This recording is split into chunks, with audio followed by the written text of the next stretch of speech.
काय काय संसारात वितंड बाधे, वितंड बाधे. नका चुका करू, नका चुका करू. घाण झाकून नका, घाण उघडी ठेवा की जेणेकरून त्याचा वास आल्यावर लोक लांब जातील. घाण कधीच झाकायची नाही. एका बाईच्या दारात कुत्र्यानं संडास केली, कुत्र्यानं संडास केली. कुत्र्याला कळतं का आपलं का दुसऱ्याचं दार आहे? त्याला काय कळत? लय कुत्रे येडपट, त्याला झाडं कळत नाहीत, मोठाल्याच्या गाड्या कळत नाहीत. कुत्रे कुत्रे कुत्रे आहेत ना, कुत्रे कुत्रे काहीच नाही. मंदिर उघडा असल्यावर देव पण कळत नाही कुत्र्याला. कुत्रेच असते. त्याच्या समजता का कुत्ते कुकुई? कुत्ते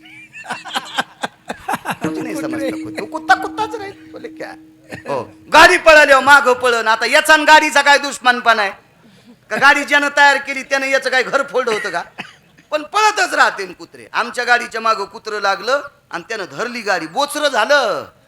त्याचे 2 दात गाडीच्या त्या रबलात आले चिटकून, रबलात बोचरं झालं कुत्रं, पण डसलंच गाडीला आमच्या. लय कुत्रे काय काय 2-2 पायाचे पण कुत्रे असे, कोणाला डसतेन, कोणाला वरबाडतेन, कोणाला रक्त काढतेन. लयच बेकार कुत्रे बापा, लयच अवघड काय काय कुत्रे. विठाला विठाला.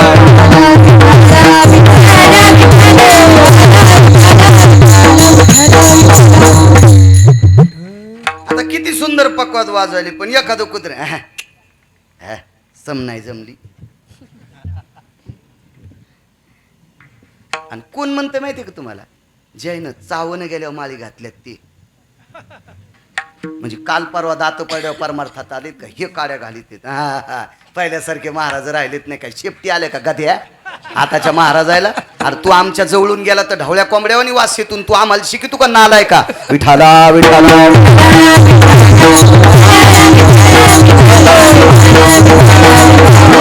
झाकायची नाही. कुत्र्यानं संडास केली, बाईन गन पावडर केलेलं होतं. काढावून घाण, काढावून दारातली रांगोळ काढलेली, त्या रांगोळीच्या बाजूलाच कुत्र्यानं संडास केली. बाईन काढली नाही, परातभर माती टाकली. घाणीवर काय टाकली? माती. आणि मला बोललं दूध घ्यायला. म्हणलं मी काय बोक्या नाही, मी दूध पित नाही. बोक्या पित असतो दूध, मी काय दूध पित नाही. लय काय कायचे नाटक. मी दूधच घेईन, मी कपात घेत नाही. बुटात घेतो का? काय सोंगो काय काय. मग काशी झाली. मी बशीत 4 बशी मातुड्याची आहे ना सुंबळ्या, बशी मातुड्याची आहे. बशी हाडाची होत असती का? फोडावर बशी काय निघतंय? चिनी माती येते, माती येते माती. लोय नाटक. माझी काशी झाली. आणि मी का नाही लग्नातलं हवन झाल्यावर खातच नाही. मी आधी खातो, स्वयंपाक गरम येतो हो. आणि काशी केली हे नाटक. ज्याच्या संघ काशीला गेला का त्याचे तिकिटाचे पैसे दिले नाही, त्याची काशी केली. आणि ते इकडं आल्यावर म्हणून तू मग काशी झाली. अरे इतका यम हानीन सुंबळ्या, तू इंचभर जागा ठोचा नाही लाल करायची. विठाला विठाला. हे नाटक सांगणाऱ्याचा उतालाय हो, उतालाय उतालाय. महाराज हा संप्रदाय असा आहे, त्याच्यात नाटकात नाटक चालत नाही. तर संप्रदायात नाटक काय चालल महाराज? इथं नाही नाटक. येथे नाही खोटा चालत परिहार, जानशी अंतर पांडुरंगा किंवा बोरेश्वरा. ह्या मालकाला कळतंय महाराज आपण कसं वागतो. सगळं चुकाय. त्या बाईन माती टाकली, मी गेलो घरी.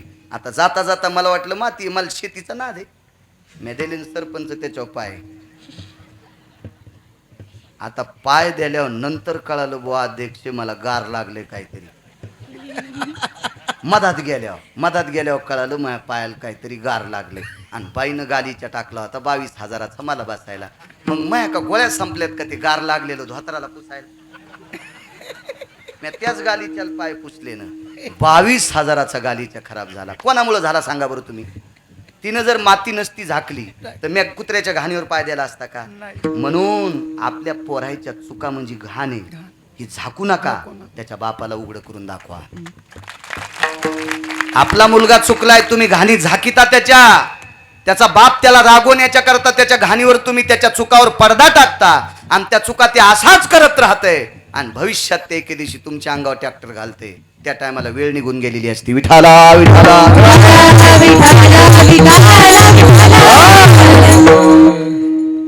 महाराज प्रयत्न केला पण ऐकत नाही कालिया. काय करावं काय करावं? शेवटी कालिया भगवान पद्मिनीला म्हणले, माय हे मूर्ख आहे, हे नालायक आहे. कालिया म्हणला, खबरदार जर मला मूर्ख म्हणशील तर मला कस काय नालायक म्हणशील? देवाला बोलू लागलं. देवाला देवाला रगील माणसं कोणालाच भेट नाहीत. औषध पेलेली माणसं कोणालाच भेट नाहीत. केवढा असू द्या त्याच्या दारात जाऊन शिव्या देणार आणि सकाळी बुट चाटणार. उतरल्यावा औषध उतरल्यावर खालून बुट चाटणार. कारण औषध पोटात असलं की किंमतच नसती. तसं एक त्याच्या दातात औषध आहे, औषध विषयाचं औषध आहे. औषध त्या औषधाच्या बळावते कोणाला मोजीच नको. देवाला खालीवरी बोलत होतो. भगवान म्हणले तू मूर्ख नाहीस का? थांब म्हणले माझ्या प्रश्नाचं उत्तर दे. मला मूर्ख कशामुळे म्हणता? अरे तुरच. अरे तुम्ही सर्प मूर्ख आहेत, कोणालाही डसतात. मग आम्ही सर्प मूर्ख आहेत तर सर्पाला कोणी जन्म द्यालाय? काय चालू होतं बघा ना ते. सर्प नालायक आहेत, मूर्ख आहेत, बुजदिल आहेत, हरामखोर आहेत, भडवे आहेत, पण आम्हा सर्पांना जन्म कोणी दिलाय? भगवान म्हणले मी. हा वाव, खरं बोलतो म्हणले. दुसरं उत्तर दिलं, सापाला दात कोणी दिले? देव म्हणले मी. सापाला दातात विष कोण दिलं? म्हणले मी. मग तू तुला अर्पण. तन मन धन सब कुछ है तेरा, तेरा तुझको अर्पण, तेरा तुझको अर्पण, क्या लागे मेरा. ओम जय जगदीश हरे, स्वामी जय जगदीश हरे, प्रभु जय जगदीश हरे.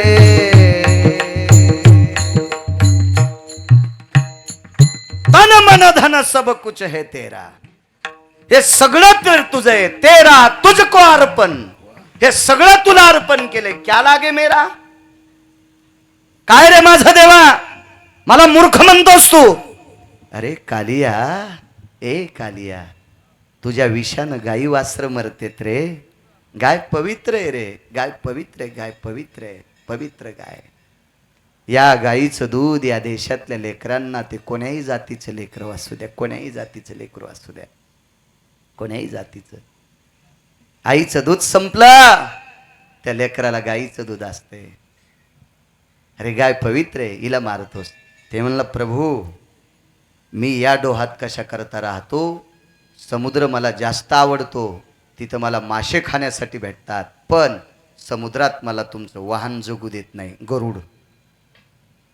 मुखाची ताकद बघा, मुखाची ताकद, मुखाची ताकद. आणि तुमचा गरुड मला वाचू देत नाही. एक सिद्धांत असा आहे, मग गरुडाला यमुनेच्या डोहावर येता येत नाही का? त्याचं कारण आहे, गरुडाच्या हातानं एका साधूला त्रास झालता. गरुडाची चोंच लागली, गरुडाच्या पायाची नख लागले, आणि त्या दिवशी त्या साधूनं शाप दिला, गरुडा तू एवढ्या परिसरात आला की तुझ्या शरीराचे 1000 तुकडे होतील. मग तिथं गरुडाला जाता येत नव्हतं, म्हणून कालिया त्या डोहात राहत होता. त्या डोहात कालिया राहत होता. आणि मग कालियाला भीती नाही. देवानं सांगितलं कालिया आता तू समुद्रात जाय. अल्पोदकीचा सागरा आला मासा. लहानशा डोहातला मासा समुद्रात गेला की समुद्रातलं पाणी संपतच नाही. आता काही त्याला मरणाची भीती नाही. तू जा समुद्रात, तुला यथेच्छ जलचर खाण्यासाठी आहेत. अरे तू राजा होशील समुद्रातला. पण म्हणले गरुड वाचू देत नाही ना. अरे तू मला पाहिलंस, तू कोणाला पाहिलंस कालिया? मला पाहिलंस. मग मला पाहत असताना तुझ्या पोटात आनंद नव्हता, तू काय पवित्र नव्हतास. रागानं मला पाहिलंस. तू कोण्याही दृष्टीनं मला पाय, तू कोण्याही दृष्टीनं मला पाय, पण तू इतकं पवित्र झालास. आता गरुड तुला खाणार नाही, गरुड तुला नमस्कार करील. असं कसं बोलता म्हणे देवा? गरुडाचं माझं भांडण आहे आणि गरुड मला नमस्कार कसं काय करीन? ऐक कालिया, माझ्या पायाच्या पदमुद्रा तुझ्या टाळूवर उमटलेल्या आहेत, आणि तुझ्या टाळूवरचे पाय हे माझ्या पायाच्या पदखुणा येतात, आणि माझ्या पाऊल खुणा पाहिल्याच्या नंतर गरुड आजपासून तुला खाणार नाही, उलटा तुला नमस्कार करील. कधी कधी समुद्रावरून जात असताना तुझ्याकडे थांबेल आणि तुला नमस्कार करील. कालिया समुद्रात गेला आणि काय कालिया रडत होता. पत्न्यांनी सांगितलं मालक तुम्हाला कधीच म्हणत होते मी, तुम्ही त्याच्याकडे एकदा प्रसन्न मनानं पहा. महाराज गायी खाणारा कालिया आवडीनं एकदा देवाला पाहिलं तर कायमचं गरुडाचं आणि त्याचं भांडण दुःख संपलं ही त्याच्या मुखात ताकद आहे. दुःखाची निवृत्ती सुखाचे ते सुख तुमच्या जवळच राहू द्या. हो रात्री बाळू काकाकडे देऊ लागले म्हणलं त्याचं लोखंडानं बरं चाललंय ही झोळी तुमच्या जवळच राहू आणि मोह हरभऱ्यानं कापसानं तुरीनं हळदीनं गव्हानं ज्वारीनं मोह बरं राहिले तुमच्या झोळीत भस्म आहे आम्हाला लागन. हो त्यांना चांगल्या चांगल्याला अंगुरा लावलाय. राहू द्या बाळू काकाला मला पदशीर विठाला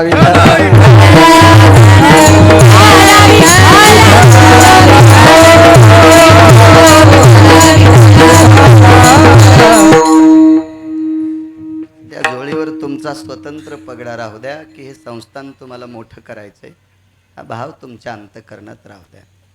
महाराज कालियानं पाप आणि वसुदेव देवकीच्या पुढे उभा राहिलेला आहे झाल्याबरोबर. कारण देवाला गर्भवासाचे चटके नसतात. अवतार 7वा बघा किंवा 8वा बघा कुठलाही बघा. 7व्या अवतारातलं जर पाहायला गेलं अयोनी संभव जन्मदा राघव. अयोनी संभव गर्भवासाचे चटके नाही. महाराज 8 वर्षाचा मुलगा जन्माला आला म्हणजे गर्भवासाचा चटका असेल का तो. याच्यातून अलिप्त आहे जगाचा बाप. आई वडील बंदी शाळेत येते का कारागृहात आहेत. महाराज हा वसुदेव देवकीच्या एका कर्माचा फटका आहे. माझ्या माईंनो माझ्या माऊल्यांनो ऐका. संसारात कमी अधिक जर दुःख असेल तर ती पचवण्याची क्षमता ठेवा. ते दुःख पचवण्याची क्षमता ठेवा.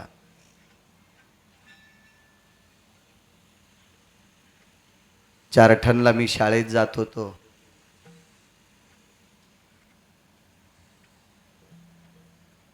आमच्या 42 पैकी आम्हा 3 जणांना सायकलच भेटली नाही. त्या 3घात मी एक होतो.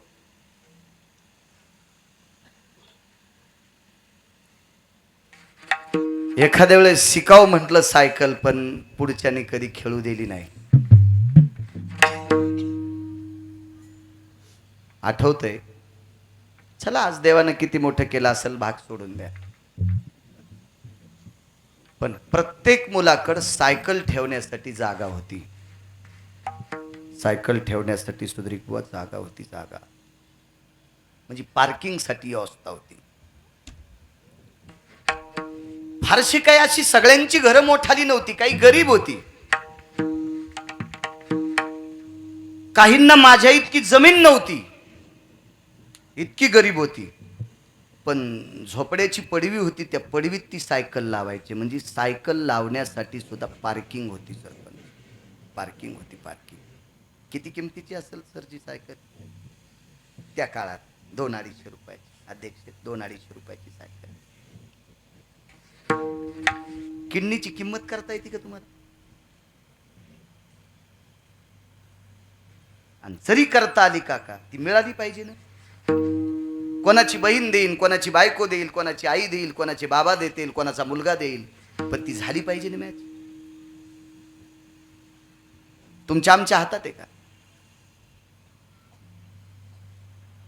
माझा पक्ष पंढरपुरातला आहे. मी कोण्याही राजकारण्याला नाव ठेवत नाही आणि कोण्याही राजकारण्याला मनापेक्षा जास्त चोंबाळीत नाही. कारण राजकारणी राजकारणीच असतात. त्यांची त्वचा गेंड्यापेक्षा कडक असते. त्याच्यात त्रिशूळ घुसत नाही, त्याला गोळी लागत नाही. त्याच्या विरोधात गेलं तर ते तुम्हाला वाचू देत नाही. इतकं मात्र खरं असतं. म्हणून आपला पक्षाचा मालक कोण? राजकारणात. उगाच एखाद्याचं नाव घेतल्यावर तुम्ही म्हणताल त्या पक्षाचे का. तर स्वर्गीय मोठे टोपे साहेब यांना 22 वर्षाच्या तरुणाचं हृदय टाकलं होतं. 22 वर्षाचा तरुण अपघातात गेला आणि ते हृदय भेटलं. ते हृदय टाकलं चेन्नईला. चेन्नईला टाकलं.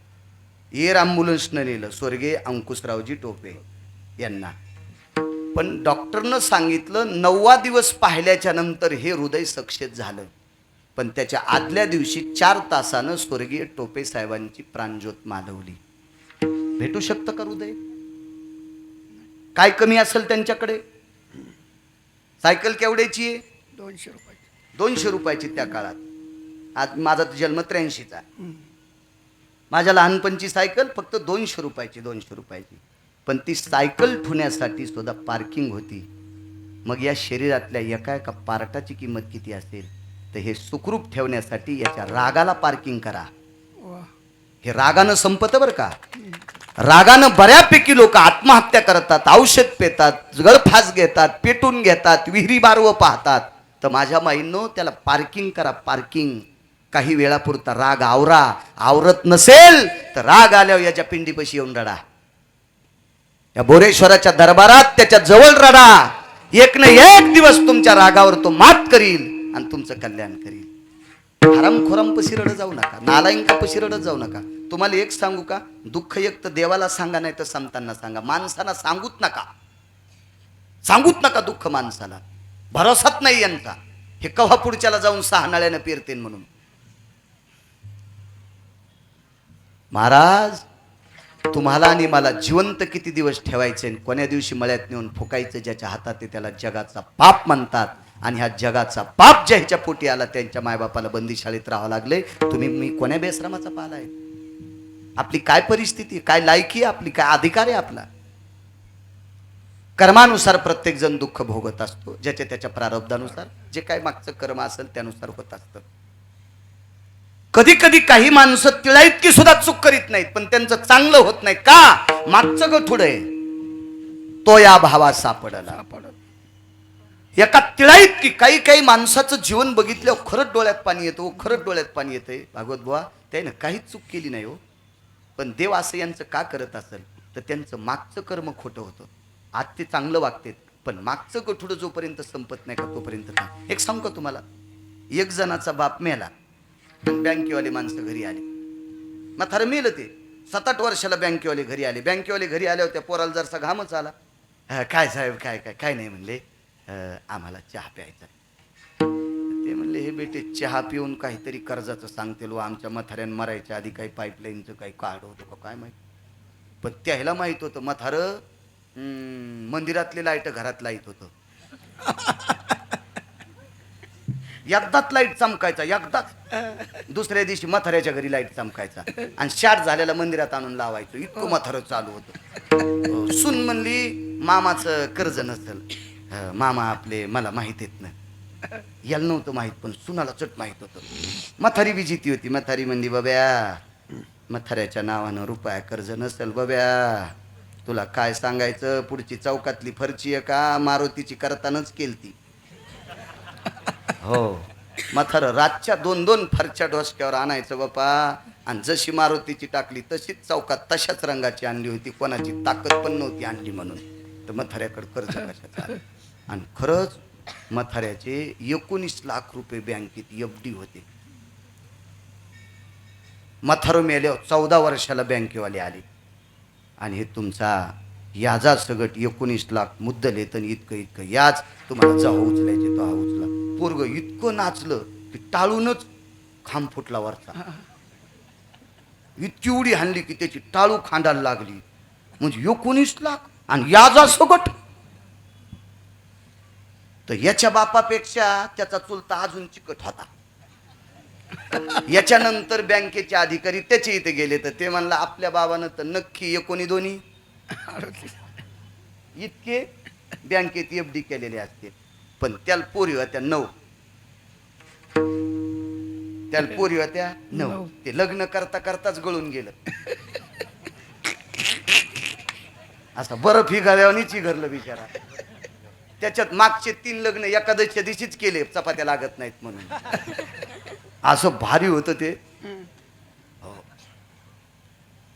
आणि खाल्लाकाड्या पट्टीत पाईपलाईन करण्यासाठी 4.5 लाखाचं कर्ज घेतलं होतं. याचा सगळं 9 लाख वन टाइम मिटिल्याच्या नंतर 7.5 लाखावर मिटिलं. आम्ही जप्तीला आलो. दृष्टांत संपला. बापानं बॅलेन्स कमीलं तरी पोराला खर्चायचंय आणि बापानं कर्ज करून ठेवलं तरी पोराला फेडायचंय. मागचं पाप जरी असेल तरी फेडायचंय आणि पुण्य असेल तरी फेडायचंय. होता ठेवा तो या भावाचा कर्म आहे महाराज, नाही चुकत कोणा. मागच्या 6व्या जन्मातलं कर्म.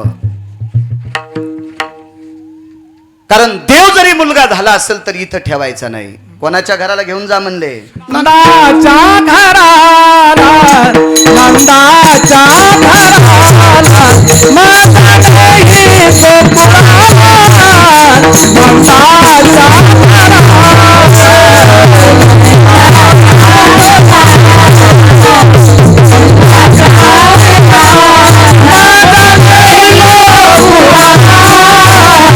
नंदाच्या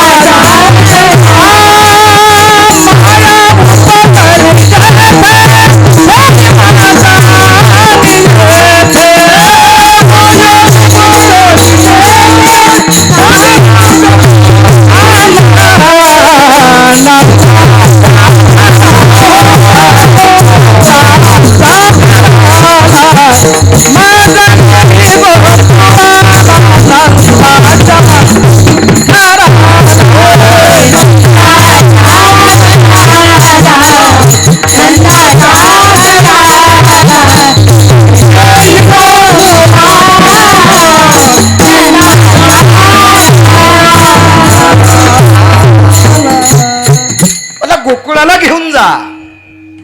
उचलिला कमलापती, पायीची बंधने गळती. उचललं देवाला. एक लक्षात घ्या, आपण सर्वसामान्य माणसं आहोत. काय थाट करतो आपण आपल्या लेकरांचा. दुपटे किती भारीचे, त्यांच्या गाद्या किती भारीच्या, त्यांना खेळणे किती भारी. असू द्या ना, गरीब गरीबाच्या पद्धतीने करतोच बुवा. श्रीमंत श्रीमंतीच्या पद्धतीने करतो. त्याची पाळणे किती, त्याचा थाट किती, त्याचा वैभव किती, त्याच्या वाढदिवसाला ते लावलेले ते बलून किती, ती झिरमाळ्या किती, किती थाट, किती कोंबडीचे अंडे टाकलेला केक कापायला, म्हणजे किती किती किती वैभव आहे का नाही. हो, तिची लेकरं मारून याच्या पोराचा उद्धार करायला लागले. आता तरी बरं झालं यायनं दुकानं टाकल्यामुळे शाकाहारी केक भेटायले. तर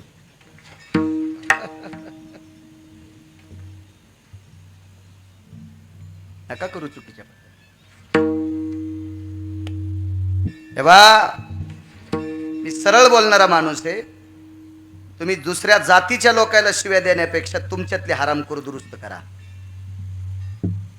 तुम्ही विनाकारण दुसऱ्या जातीच्या लोकांना शिव्या देण्यापेक्षा तुमच्या गंध लावणाऱ्याच्या कुळातले जे भडवे आहेत का, करणे पाखंड खंडन, या पाखंड्याचं खंडन करा. कशाला लोकांचे कपडे धुत बसता? आपला धर्म लोकांना शिव्या दिल्याने वाढत असतो का? यायला जर 150 टन ऊस झाला, तितकीच जमीन आहे, त्याच विहिरीचं पाणी आहे, तीच पाईपलाईन आहे, मला 125 टन झाला. मग सरपंचाच्या ऊसात म्हशी घातल्या मग वाढन का? नाही, मला ते काय खत घालते ते घालावं लागतील, तर माझा 150 टन ऊस होईल. आपला धर्म उंच जाण्यासाठी आपल्या धर्मातल्या त्रुटी बाजूला करावं लागतील, तर आपला धर्म उंच जाईल. तुमची ज्ञाती सांभाळा, तुमची नियत सांभाळा, तुमचं वैभव सांभाळा, धर्म उंच जाईल. तुम्हाला एक माहिती आहे का, जालना नावाचं शहर जवळ आहे. जालन्यात मध्यवर्ती ठिकाणी राम मंदिर आहे, त्याच मंदिरात कृष्ण मंदिर आहे, आणि त्याच मंदिरात गुरु गोविंद सिंगांचे ग्रंथ साहेब आहे. या तीन अधिष्ठान आहेत. ती जागा आहे 350 कोटीची. ती जागा आहे 350 कोटीची. त्या जागेवर सद्गुरू जीवनदास स्वामी यांचे शिष्य गुरुवर्य संगमदास आता तिथं आहेत.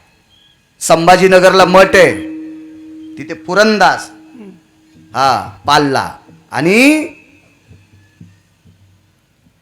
चुडाव्याला गुरुवर्य जीवनदास.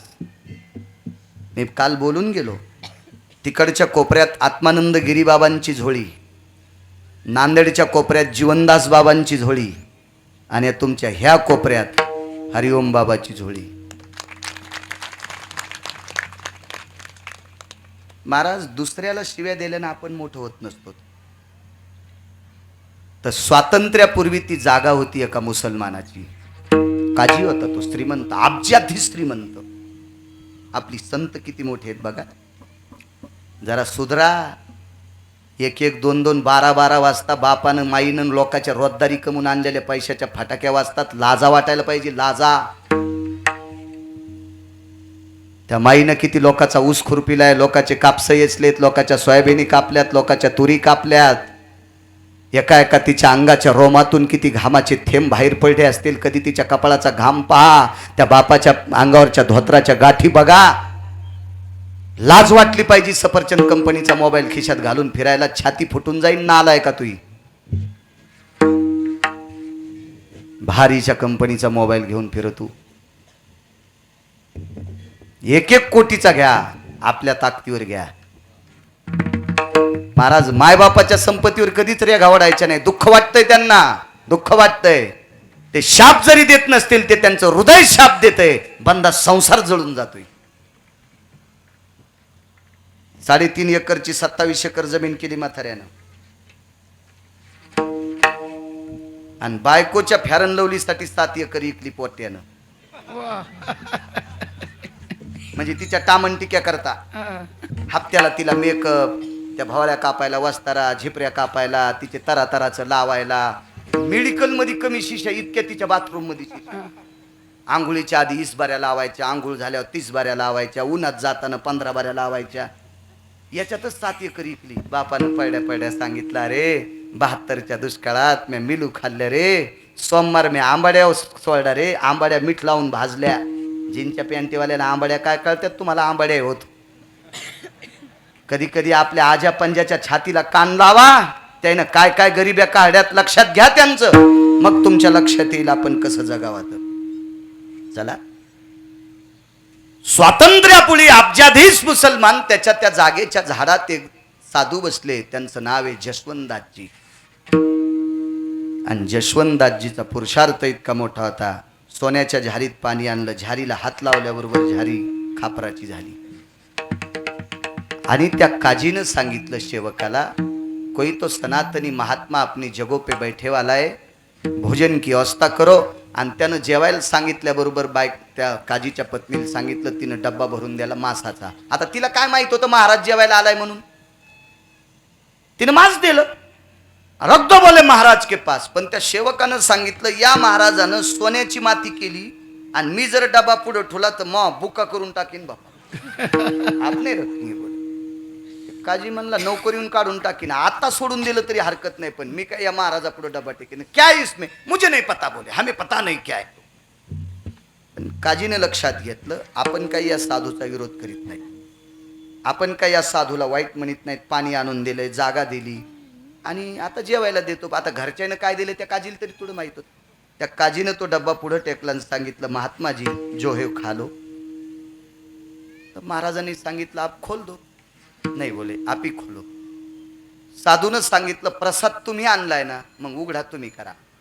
प्रसाद तुम्ही आणलाय ना, उघडा तुम्ही करा. मग काय झालं माहितीये का? त्या काजीनं त्याच्यावरचं झाकण काढल्याबरोबर अध्यक्ष मांस नव्हतं, 4 जातीचे फुलं होते. 4 जातीचे फुलं होते. विठाला विठाला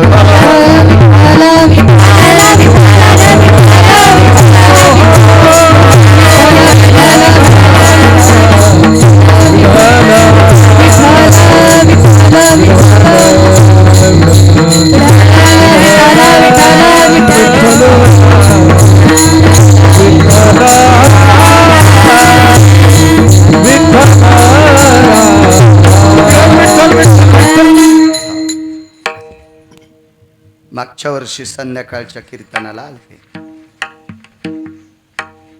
नानाच ना, हो, मेमरी कार्ड चांगलं आहे.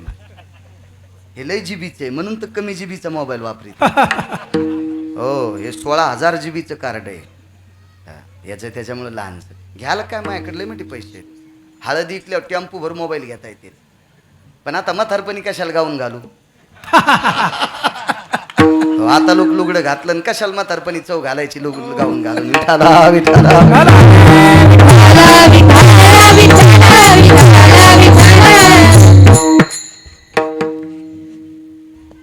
फुलं झाले मासाचे. जालन्यातला काजी जशवंतदासजीवर प्रसन्न झाला आणि ते फुलं जशवंतदासजी संन्याशी उदासीन आखाड्याचे संन्यासी होते, त्यांना ते फुलं समोर टेकले तर जशवंतदासजी बोले सरकार यही तो भगवान नहीं, कोई तो मंदिर नहीं, काय के वास्ते फूल होना,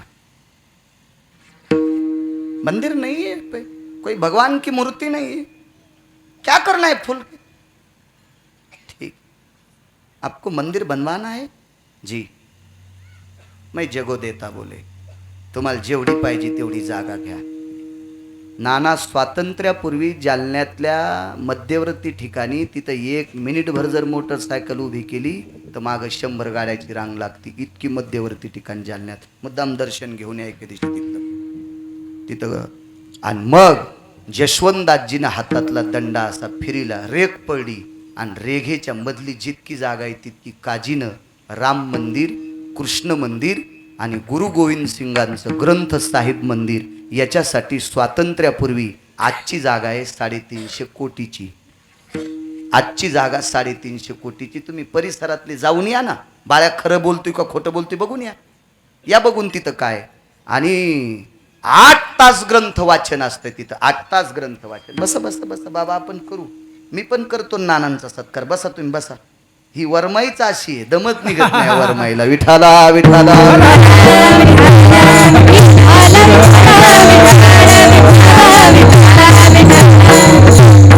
मलाही त्यांची कदर आहे ना, मला काही मागायचं नाही, पण एखादा कोणी मग भक्त असला मी म्हणीन ना नाना त्याचं बरं करा, इतकं सांगेल. मला बायको जागवायपुरता हाऊस भरून द्यायलाय, मला काही इकडं तिकडं चुच्या घुसवायचं काम नाही. पण कोणी आहेत ना मला मानणारे तर त्या म्हणीन बापा नानाला फोन लाईन, नाना त्या गरीबाचं करा राव, ऐकते ना मग. त्याच्यामुळे मला तितका स्वार्थ आहेत ना. विठाला विठाला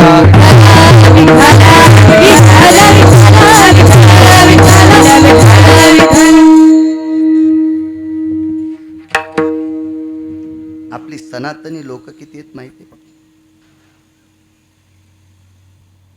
महाराज स्वातंत्र्यापूर्वीचा श्रीमंत मुसलमान गुडघे खाली टेकतोय आणि जशवंतदासजीला मुजरा घालतोय. चांगलं बोला महाराज, गळा भेट करायला मथार आलं. बोला ना चांगलं बोला तुम्ही, जग तुमचं मित्र होईल. बोला चांगलं, कशाला लोकांची वरखंडे काढता? पात्रता आहे का, लायकी आहे का आपली लोकांची वरखंडे काढायला? चांगलं बोला, विश्व तुमचं मित्र होईल. चित्त शुद्ध तरी शत्रू मित्र होती, व्याघ्रही न खाती सर्पतया. हे काय गांजा फुक्यान थोडंच लिहिलंय? चांगलं वागा, जग मित्र होईल तुमचं, जग मित्र. तुम्हाला वाटतं का नाना तुम्हाला मानणारे सगळे तुम्हाला मानतील?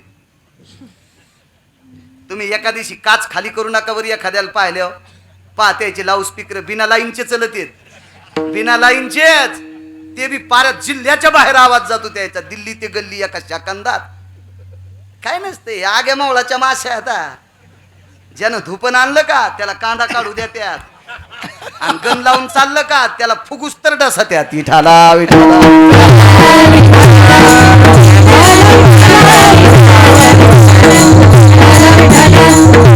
तुम्ही बी फुटक्या दुर्नापासून सावधान राहत जा.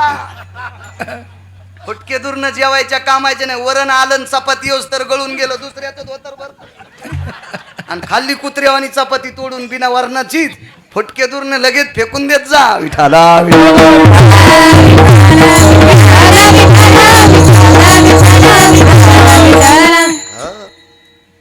या देशातल्या सनातनी साधूला, या देशातला काजी जर नमस्कार करीत असेल तर या देशातला साधू किती मोठा विचार करा.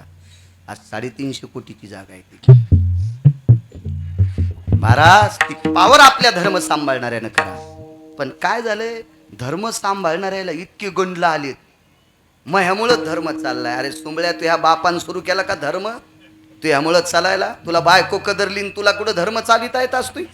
हा, ती तू या नावानं 2-2 हातानं ठणठण बॉम्ब लायलीन, तू माईक आल्यावर धर्म सांगतो? लाट तिकडं. धर्म सांभाळण्याची ताकद त्याच्यात असावं ज्याच्या रक्ताच्या कणाकणात नाम आहे. हेची आम्हा करणे काम, बीज वाढवावे नाम, ही ताकद असा. धर्म सांभाळणारी ती लोक आहेत महाराज, ती लोक. महाराज 6 पातशाहीच्या तडाख्यातून भगवान शिवशंकराची मंदिरं राहिल्या गेली. या देशावर भगवान शिवशंकराची मंदिरं अस्तित्वात राहिली असेल तर या मंदिरावर एका माईची कृपा होती. ती माय साध्वी देवी अहिल्याबाई होळकर होऊन गेल्या. वा महाराज त्या माईची कृपा आहे. काल भगवान लिंगेश्वराचं चरित्र तुमच्या पुढे मांडलं की ज्या लिंगेश्वराचं दर्शन घेण्यासाठी राष्ट्रमाता जिजाऊ आईसाहेबांनी त्या पिंडीवर डोकं ठेवलं आणि लिंगेश्वराला एकच मागितलं, लिंगेश्वरा हे पोटातलं बाळ जर मुलगा देलास तर रयतेची सेवा करण्यासाठी त्याच्यात ताकद दे, असा मुलगा देऊन टाक. आणि त्या लिंगेश्वराचा जीर्णोद्धार सुद्धा राष्ट्रमाता राजमाता जी आमच्या अहिल्यादेवी होळकर माऊलींनी केला. साध्वी देवी अहिल्याबाई होळकरांनी केला. पहा माझ्या माईंनो, चंद्र सूर्य येतोपर्यंत अहिल्याबाई जिवंत आहे. आता चंद्र सूर्य येतोपर्यंत सगळी मंदिरं अस्तित्वात ठेवली. इतकी मोठी ताकद आहे तुमच्यात. चला महाराज, याला म्हणायचं धर्माचे कामं करणारी माणसं, याला म्हणायचं धर्माची. हे माणसं धर्म मोठा करू शकते. हा, कुस्त्या लावून देणारे नाही, कळवंडी लावून देणारे नाही. हा, धर्म जोपासायची ताकद. आणि आमचं काम काय माहिती का, आम्ही धर्म संस्थापक नाहीत, आम्ही धर्म प्रचारक आहोत.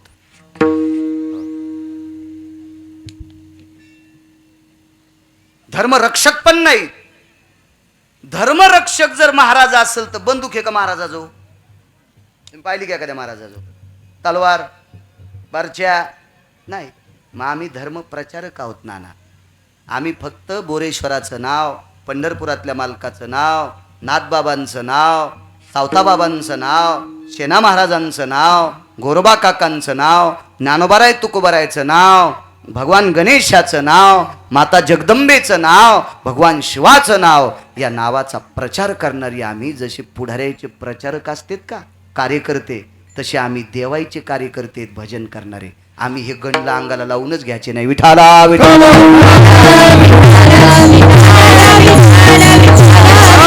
सांगितलं बाबा मला गोकुळात न्या. इथपर्यंत आलतो ना. नंदाच्या घराला मजने गोकुळाला घेऊन जा मला. उचललं, सुपात नेलं. किती पाळणे, किती काय काय काय दुपटे, किती घेतो आपण, किती खेळणे. आणि जगाचा बाप मथुरेतनं गोकुळात सुपात गेलाय. सुपात. आणि मग ते गाईचा दरवाजा उघडा होता. गाईचा दरवाजा, त्या गाईच्या दरवाजातनं आतमध्ये प्रवेश केला आणि यशोदेच्या पलंगावर देवाला सोडलं. आणि तिच्या पलंगावर एक कन्या होती. ती त्या सुपात टाकलीन घेऊन आले. ती माया होती. हा. आणि ती मग कंस आपटायला गेला. बिनआकली राजा होता, त्याला काही ज्ञान नव्हतं. महाराज, लेकर मारणारा नाना राजा कसा असेल? त्याला राजा कसं म्हणता येईल? लेकर मारतो त्याला राजा कसं म्हणता येईल? अध्यात्म नाही. महाराज, राजाचं 24 गोष्टीवर लक्ष असलं पाहिजे. आपल्या परिसरातल्या एखाद्या स्त्रीला जर एखाद्या मुलीला त्रास होत असेल तर राजाचं वचप त्याच्यावर पाहिजे. 1. बालहत्या होत असेल तर राजाची वचप पाहिजे. 2. पोटामध्ये भ्रूण हत्या मुलीची होत असेल तर राजाचं वचप पाहिजे. 3. प्रजा किती आनंदानं जगते याच्यावर वचप पाहिजे राजाचा. 2. नालायक लोक जर सात्विक लोकांना त्रास देत असतील त्या नालायकावर वचप पाहिजे राजाची. 4-5 असे काही कारण आहेत. हे जर कारण सांभाळीत राजा गेला तर शेवटच्या श्वासापर्यंत त्याची वेल्डिंग झालेली खुर्ची असेल. ती खुर्ची काढायची ताकद कोणाची? मायवेली नाना, कोणाची मायवेली. ही अवस्था सांभाळत राहायच्या. पण झालंय कसं, तुमच्या राजक्षेत्रात चरबट लोकांनाच जास्त सांभाळावं लागायले. वच करणाऱ्यालाच, जे वचके काढीत आहेत का त्यालाच जास्त सांभाळावं लागायले. काच उघडून त्यालाच म्हणावं लागतं काय चाललं बाप्पा. बोलताना त्याच्या तोंडातल्या हवानं तुम्हाला नशाई आली, त्याच्या वासानच तुम्हाला नशाई आली. पण आता काय करता, त्याचे वायर लोखंडाचे आहेत ना हो, ते तुटत नाहीत ना, ते लयच बोंबलत ना. नाही इलाज आहे महाराज, नाही इलाज आहे, नाही इलाज. काय करता, काला आहे तस्मे ना. ठेवलं काच आणि नंद राजाकडे ठेवलं. महाराज, गाई 9 लाख होत्या एकट्याकडं. गोकुळात फक्त 9 लाख गाई होत्या असं डोक्यातलं काढून टाका. एकट्या नंदाकडे 9 लाख होत्या. असे 9 नंद होते. 9 नंद. आणि प्रत्येक माणसाकडं 14 गायी होत्या. 13 गाईवाला माणूसच नव्हता 14 पासून पुढं. एवढं गोकुळ श्रीमंत होतं. आता गायी फक्त कीर्तनात सांगायच्या. मी गळ्याची शपथ घेऊन सांगतो, मी शेतकऱ्याला गायीवाळा म्हणणारच नाही. म्हणणार नाही शेतकऱ्याला. का? कारण त्याचं उघड्यावर दुकान आहे. नाना तुम्ही बी पाहता राजकीय क्षेत्रात, जगात सर्वात मोठं बेभरोशाचं दुकान कोणाचं असेल तर ते फक्त शेतकऱ्याचं आहे. काका वर्षभर तुमचा माल नाही ऐकला तर लोकांना खराब होईल का? चला 12 महिने मला नाही कीर्तन करता आले, 13 महिन्यात तारका आल्या तर काय घसा बसन का? म्हणजे मग दुकान मरत नाही, तुमचंही दुकान मरत नाही. बुवा गिऱ्हाईक आलं तर चिकू घेताना आज ज्यूस साठी दूध घेतलं नाही झालं तर संध्याकाळी लगेच तुम्ही त्याच्यात लिंबू पिळून व्हिनेगार पिळून लगेच मग तुमचा तयार झाला. काय ते काय असतं ते? Cake cake paneer. पनीर लगेच तो भाजीला लगेच देऊन टाकला. पण पडत्या पावसात जर चवळ बाजूला सरकलं तर सोयाबीनच्या घुगऱ्या घुगऱ्याच घुगऱ्याच घुगऱ्याच. कारखान्यानं ऊस नाही लवकर नेला की ऊस स्वागता करताय शेतकऱ्याच्या इतका लेकंस वरी मधात दशी. हो 4.5% वजन शेतातच आऊट. दुकान कुठे? उघड्यावे उघड्यावे उघड्यावे उघड्यावे. म्हणून शेतकऱ्याला गाईवाळा म्हणणारच नाही. नाना तुमच्या दारात एखादी गाय असली तर काय व्हायला बरं होतं? काय होते पाहून उग फुकट साक्षी भरू नका. हा फुकट नका. मला गिरगावकर म्हणते हा नाना तुमच्या परिसरातले म्हणून लय लोणी लावू नका. हा मी जाऊन पाहीन का मग का तंगडे मोडे का काय मोडे. नाना गाय तुमच्याकडे असावं. तुम्ही एखाद्या वेळेस बोरेश्वराच्या दर्शनाला नाही आलं तरी चालेल, गावातल्या मारुतीचं दर्शन घेऊ नका असं म्हणणार नाही तरी चालेल, पण बाहेर आंघोळ करून पडता पडता नुसतं गाईच्या पाठीवर हात टेकून जा. अख्खा दिवस सुखाचा जाईल नाना, अख्खा दिवस सुखाचा जाईल. हो इतकी गाईत ताकद आहे, इतकी गाईत ताकद आहे. काका तुम्ही बी एक पाळा. माऊली शेठ म्हणेन कशाला त्या बाळ्याच्या संग राहता बापा, त्यांना लावून द्याला आपल्याला भरका धांदा. पैशावाल्याला एक एक गाय सांभाळायला काय हरकत नाही. हा पैशावाल्याच्या बायका वर्षाकाठी 2-2 लाखाचं मेकअप लावायला येतात. हो फॅरन लवली काय किलोची असते, काय काय साबणा, काही काही घरी गेले वाटते काही साबणा खाच्यात नसत्या. इतकाला खर्च करा नाही. एखादी गाय पाळा ना राजे. हो पाळा रे पाळा पाळा. घेत जा भुसी कर, घेत जा कडबाई कर. पाळा एक गाय पाळा. तुमच्या बायकोला शेण काढायला वाकू द्या, तिच्या कमरेचे इल्डिंगचे टाके तुटतील. वाकू द्या तिची कंबर वाकू द्या, कॅल्शियम ढिलं होईन. नाही तर ती जर नाही वाकली तर बसताना ग ग ग उठताना ग ग ग कायम स्वरूपी तिला चिकनगुनियाच. भरेव शेणानं हात भरू दे गोमूत्रानं हात. माझ्या सानिध्यातले 2 माणसं आहेत,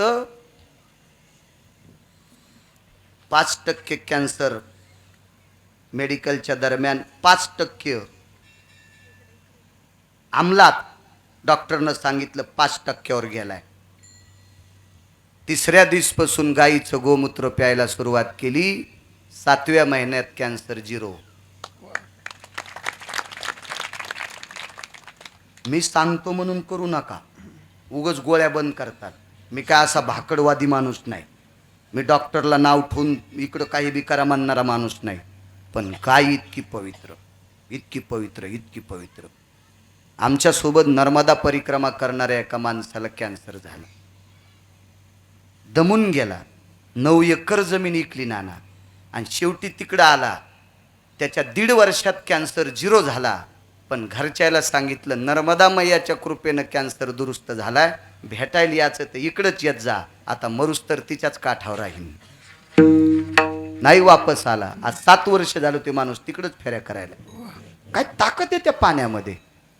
कारण हा देश, या देशातल्या प्रत्येक वनस्पतीमध्ये अमृत आहे. प्रत्येक वनस्पतीमध्ये अमृत आहे. प्रत्येक वनस्पती इतका पवित्र देश आहे.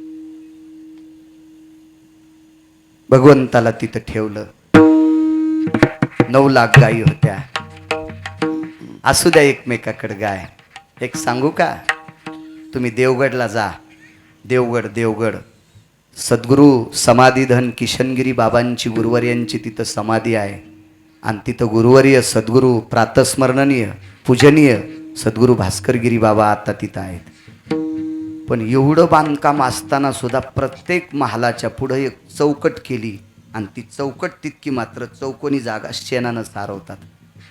आज बंगल्यापाशी पण 2x2ची जागा अशी ठेवा, ती शेणानं सारवी जा आणि तिथं रांगोळ काढी जा. काय प्रसन्न वाटेल. महाराज तितक्या जाग्यासाठी पंढरपुरातला आणि बोरेश्वर तुमच्याकडे येईल, तितक्याच जाग्या करता. पण तुम्हाला कुठंच माती ठेवा वाटणं. नका न ठो माती, पण आखरीच्याला आपली मातीच होणार आहे इतकं ध्यानात ठेवा. विठाला विठाला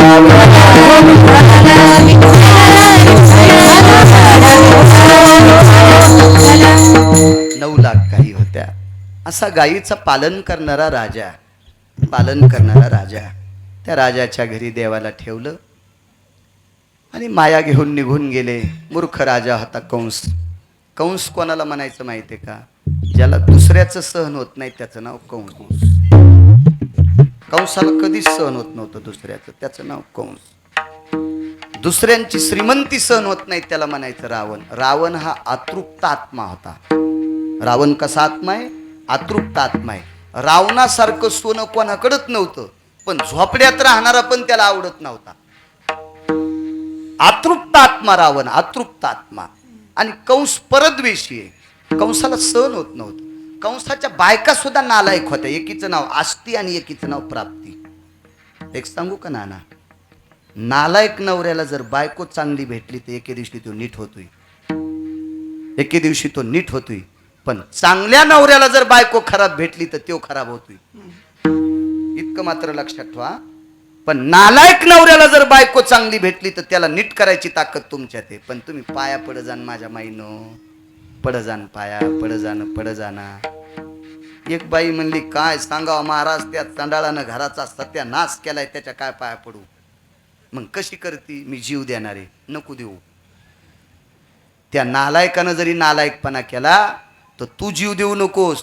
कारण त्यानं नालायकपणा केला आणि तू जर जीव दिला तर तुमच्या दोघापासून जन्माला आलेले लेकरायचा उन्हाळा होईल. त्या लेकराय करता तू चांगली राह. आणि एक न एक दिवस त्या हरामखोराला त्याच्या बुद्धीत बदल पडल. तू वाग त्याच्या पुढं, कर त्याला नमस्कार, सणावाराला तरी पाया पड. ज्या दिवशी त्याचे मखरं गळतील म्हणजे हातपाय थकतील त्या दिवशी लक्षात येईल माझी बायको गाय होती, माझी बायको गायीसारखी होती. एक न एक दिवस त्याला पश्चाताप होईल. पण नवरा जर पेट्रोल आणि तुम्ही जर सरपंच झालात तर घर पेटायला उशीरच लागत नाही ना. मग तर आम्ही तयारच येत. काय तांगडीवरी करू लगेच आम्ही तर साऱ्या बरगड्या शेकून घेतो तुमचं घर फुकल्यावर. मग शेजारी याच्यासाठीच असते, भावकी याच्यासाठीच आहेत, भावतालची याच्यासाठीच आहेत. पण आपल्या चुकीच्या व्यवहारानं कोणी शेकून घेऊ नये याच्याकरता घरात दाबी जा. विठाला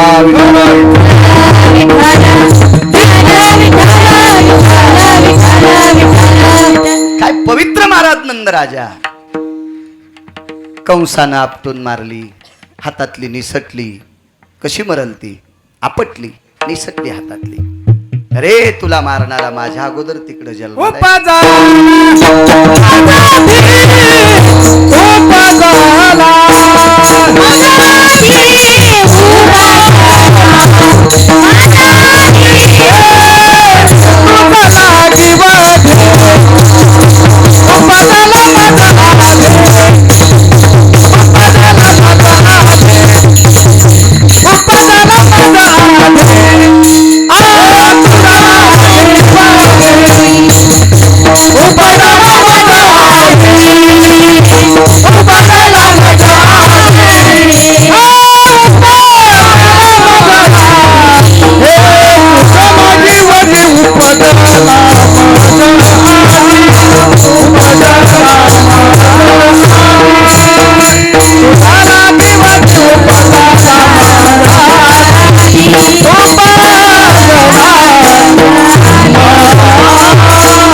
मारण्यासाठी काही राक्षस पाठिले. त्यानं काग बगरिठा मारिली, बाळपणी अवघी दैत्य खाणी बुडविले. आसुर रुळत चरण तळी, मोठमोठाली राक्षस त्यानं संपून टाकली. बघता बघता तो मोठा झालेला आहे. यशोदेनं सांगितलं, कन्हैया आता तुला शाळेत जायचंय. मसाला भात आणि बुंदी बोरेश्वराचा प्रसाद तयार झालाय. आता तू शाळेत जाय, लवकर शाळा सुटल्यावर घरी, म्हणजे प्रसाद तुला खायचा आहे. ती शाळा म्हणजे गायीची होती. आता जाई राना सवे घेऊन गोधना, पावा घोंगडी घेऊन पायी. भगवंत गायी वासर घेऊन गेलेले आहेत. गोपाळांच्या सानिध्यात आहेत प्रभू. गवळीयाची ताक पिरे कोण पोरे चांगली. काय मित्र, कालांतराने सुदाम देवासारखे मित्र झाले. काय सुदाम देवाचं अस्तित्व आहे. महाराज कृतात्रेता युगातला वारकरी गंधमादन होते, की जिथं मारुती राहायला ज्याचा हेवा वाटत होता नाना, असं गंधमादन नावाचं वानर एक नंबरचं वारकरी. जगात पहिली त्याची समाधी सोन्याची केली बिभीषणानं. आणि गाव सोन्याचं दिलं, मसनवाटा पण सोन्याचा कोणाला दिला असेल तर जगातला 2 नंबरचा द्वापार युगातला वारकरी, त्याचं नाव आहे सुदामदेव, ज्याचा मसनवाटा पण सोन्याचा होता. महाराज सुदामदेव वारकरी इतकं तत्व. लक्ष्मणाच्या हातातला धर्माचा झेंडा मोडल्याच्या नंतर झेंडा उडून गेला आणि हातात काठी राहिली, तर लक्ष्मणाच्या कमरेचं उपरणं हे सुग्रीवानं दिलतं. यायला घरून जाताना कपडे नव्हते जास्त, पांढरं उपरणं लक्ष्मणाच्या कमरेला बांधलेलं होतं. गंधमादन नावाच्या वानरानं ते उपरणं कमरेचं सोडलं. ती काठी स्वतःच्या इथं हातात बाजूला खोसली, त्याच्यातून रक्त बाहेर आलं. त्या रक्तामध्ये उपरणं भिजवलं आणि त्याची धर्माची पताका गंधमादनानं केली. म्हणून त्याची समाधी सोन्याची. पहिला वारकरी ज्यानं धर्माचा झेंडा सांभाळलाय, धर्माची पताका सांभाळली, तो पहिला वारकरी. आणि त्याच्यानंतरचा वारकरी कोण? सुदामदेव. तर पंढरपुरातला मालक भिकारी झाला असता, तर पंढरपुरातल्या मालकाला भिकारी होण्यापासून ज्यानं वाचिलं त्याचं नाव आहे सुदामदेव. वेगात सांगतो, 2-4 मिनिटात 1 वाजलाय. दुर्वासाचा शाप एका हरभऱ्यावर पडला, दुर्वासाचा शाप. आणि दुर्वासानं सांगितलं, हे हरभरे जो कोणी खाईल तो भिकारी होईल. सरपण आणण्याकरता 3 जण गेले, जळतण आणण्याकरता शिक्षण महर्षाच्या पत्नीनं पाठिलं. जगातला पहिला शिक्षण महर्षी सांदीपनी. आणि सांदीपनीच्या पत्नीनं कृष्णाला, सुदामदेवाला आणि अजून एक चंद्रसेन नावाचा भक्त आहे, देवाचा मित्र आहे, या 3घांना पाठिलं. हे 3 जण गेल्याच्या नंतर सुदामदेवाला माहीत होतं, एकट्याला माहीत होतं, या हरभऱ्यावर दुर्वासाचा शाप आहे. पाऊस आला, 3 फांदीवर बसले. सुदामदेवाने एकट्यानंच हरभरे खाल्ले. रस्त्याने येताना देवानं सुदामदेवाला एका झाडाच्या आडंगी नेलं आणि विचारलं, सुदामा, मला वाटत नव्हतं तू इतका अप्पलपोटे असशील. काय बोलायचं बोल रे देवा, बोल, काय बोलायचं तर बोल. आमचे लोक भागवत सांगत असताना म्हणतात, आता ऐका बरं का, काय सुदामदेवानं हरभरे खाल्ले बरं का, म्हणून सुदामदेवाला देवानी शाप द्याला बरं का, तू मला सोडून हरभरे खाल्ले तू भिकारी होशील. जरा वाचून सांग जाय सोंबळ्या, माणसं मरतील तू ह्या पुढचे नालाय का. पाहुणी ग्रंथ करावे कीर्तन, वाचून बोललं पाहिजे महाराज. देव कसा शाप देईल. देवाच्या किती प्रिय सुदामदेव. ऐका 2 मिनिटात. ही सगळी हरभरे खाल्ली आणि देवानं विचारलं, सुदामा, अरे चंद्रसेन गरीब ब्राह्मणाचं पोरग होत रे, त्याला द्यायला पाहिजे होतेस रे चिमूटभर. जाऊ दे, मी दही दूध खाल्लेलं आहे, मी श्रीमंताचं पोरग आहे. पण सुदामदेवा, गरीब ब्राह्मणाची किंमत करायला पाहिजे होतीस का. ते गरीबाचं पोरग होतं, त्याला चिमूटभर हरभरे का नाही दिले. सुदामदेव सांगतात, कन्हैया, त्याला ऐकू जाणार नाही असं बोलतो, जरा लांब चल ना. लांब गेले. सुदामदेवाचे डोळे भरून आले. देवानं सांगितलं, सुदामा, रडून जिरू नकोस, रडण्यानं संपत नाही. तू एकट्यानं खाल्लंस, तू अप्पलपोटे आहेस, तुला दुसऱ्याची किंमत नाही. काय बोलायचं तर बोल देवा, पण खरं ऐक एकदा. काय खरंय, आपण घरून निघताना दुर्वासाला भिक्षा दिली नाही. हरभरे एवढेच होते. ते हरभरे गुरुमातेनं माझ्या जो दिले, गुरुआई साहेबांना सांगितलं, हे 3 जण तुम्ही हरभरे खा. पण दुर्वासानं सांगितलं, मला दिले नाही, यांना दिले. हे हरभरे जो कोणी खाईल तो दरिद्री होईल.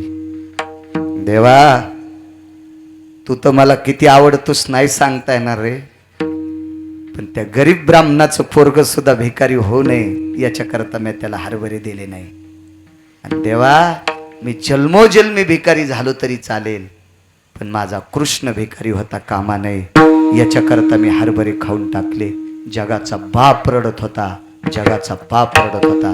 नाना, या कर्तव्यातून याचं कर्ज देवाच्या डोक्यावर झालतं, याच्यातून उत्तीर्ण कसं व्हावा म्हणून सासरवाडीतून धन आलतं देवाच्या. एक मणी आलता, सत्रजित सासराई होते आणि त्यांनी श्रीमंतक मणी देलता. ते 21 क्विंटल 78 किलो 44 तोळे सोनं देत होता, म्हणजे 22.25 क्विंटल रोजचं सोनं देत होता.